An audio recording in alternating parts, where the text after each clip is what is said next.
Once you've taken a few note cards, you might have 15, 20, you might only have 6, however many note cards you think you need for your product.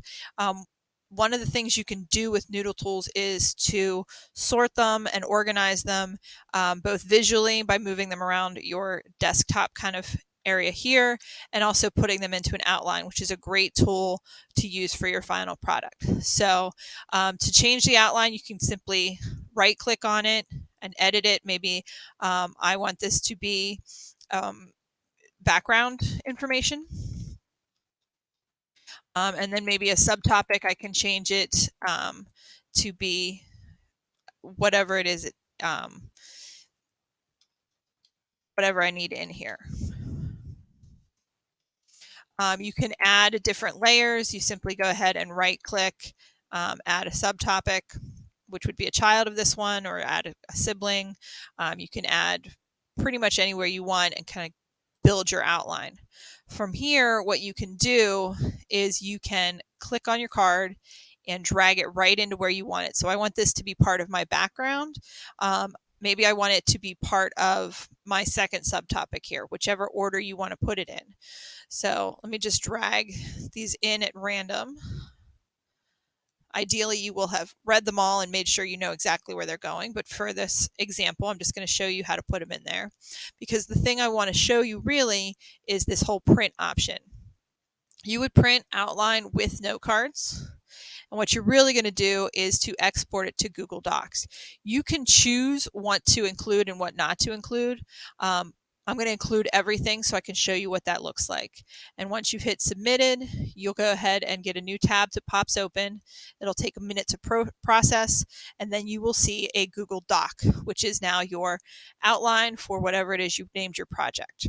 So what happens is, here's the outline, and then this is my whole of my first note card. So all of the note cards go in here.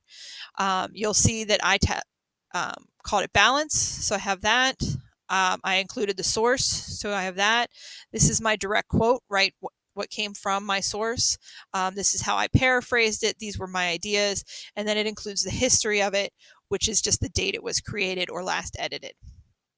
So the nice thing about this is you can, of course, turn in all of your note cards just by sharing this with your teacher or submitting it on Classroom. But the other nice thing I like about this is it kind of gives you a starting point on how to build your final product. So a couple of quick hints here. One thing I like to do is anytime it's a direct quote, I like to change the color of it. And the reason I do that is this is for the working part only. I would go ahead and change any that remains back to black before I turn it in. But what the red does is gives me a visual cue that this is somebody else's words, and I need to add quotation marks, or I need to make sure I put that parenthetical citation in there to go ahead and make sure all of my sources are correctly cited. So I do that first. Things you might want to take out. When I go to do my final product after I've submitted my note cards and I'm now going to do a copy of this for my paper, I will take out the source because I don't necessarily need that right there. Now, let me just go show you what that was. So it's Mendoza, Jessica. Well, this direct quote is from her. So I would put the quotes in and do the parenthetical citation so that it's there. And I know that that came from her. So then I can get rid of this. I don't need where it says direct quote. I don't really need the title of my note card. I do need the paraphrase. So you can start building it in here. So I might start my project with an introduction of my own background, and so I'd start writing it in here. Then I'd include my quote. And you can really start piecing together your project using this outline to begin with.